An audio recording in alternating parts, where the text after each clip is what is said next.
ప్రతి నెల పెన్షన్ల పంపిణీ ఎవరు పోతారు? ముఖ్యమంత్రి పోతారు, ఎమ్మెల్యేలు పోతారు. అసలు నాకు తెలియక మీకు ఏం సంబంధం? మీకు సంబంధం ఏం? పెన్షన్లు ఇస్తుండేది ప్రభుత్వ డబ్బులతో. ప్రభుత్వ డబ్బులతో పెన్షన్లు ఇచ్చేటప్పుడు మీ కార్యకర్తలు ఎందుకు పడిస్తున్నారు? మీ ఇంట్లో సొమ్మా కాదు కదా, మీరేమన్నా సంపాదించి పెట్టినదా కాదు కదా.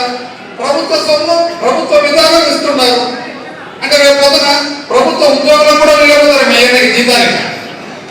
ఇది తప్ప వేరే ఎక్కడైనా కానీ ఏం లేదని ఆయన పాపులర్ ఆయన మొత్తం ఆంధ్రప్రదేశ్ రాష్ట్రంలో ముఖ్యమంత్రి పేరుగా తెలిసిన లేదు కానీ ఆయన పేరు తెలుసు. ఏం చేస్తున్నాడు? నీకు పోలేదు అని చెప్పినాడు వచ్చాను. ఆ తర్వాత ఆడవాళ్ళ ఇంటింటికి ఎట్లమ్మా జరిగింది? ఇంటింటికి తిరగడం అక్క వదిన వదిన బయటికి అంటే వచ్చి బయటకు వచ్చేదాకా వదలే ఎందుకు చక్క పిల్లలు అంటే ఇద్దరు. మనకు చెప్తాడు పరిపాలన గురించి. చాలా ఇబ్బందికరమైన పరిస్థితుల్లో మనం ఉంటే కాపాడుకోవాల్సిన అవసరం మన మీద ఉంది.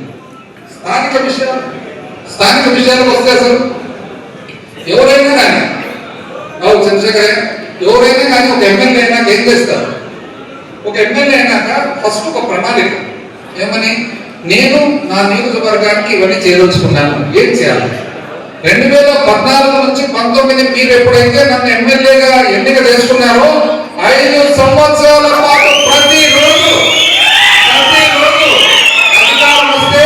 అధికారం వస్తే ఈ ఊరికి నీళ్ళు ఇవ్వాలి, అధికారం వస్తే ఈ చెరువులు నిర్మించాలి, అధికారం వస్తే బడి కట్టించాలి, అధికారం వస్తే ఈ రోడ్డు వేయాలి, అధికారం వస్తే గుడి కట్టాలి, అధికారం వస్తే మసీదు కట్టాలి. వీళ్ళు వచ్చినారు. 1.5 సంవత్సరం అయింది. ఒక ప్రణాళిక కనపడుతుంది. ఎక్కడ కనపడుతుంది? కనపడుతుంది. ఎక్కడ కనపడుతుంది చెప్పినా, అధికారం వస్తే దీన్ని ఆపండి, అధికారం వస్తే దాన్ని ఆపండి ఉన్నారు.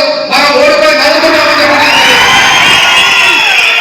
ఏ రోజైనా కూడా వాళ్ళు ఈ రోజు ఏం చేస్తా ఉన్నారు? ఒక లడ్డు మనకు వస్తే 2 లడ్డులు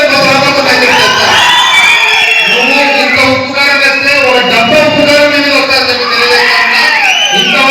ఇంతవరకు పోయిన 5 సంవత్సరాలు ప్రతిరోజు ఇక్కడ రోడ్డు, ఇక్కడ నీళ్లు, ఇక్కడ చెరువు, ఇక్కడ బడి.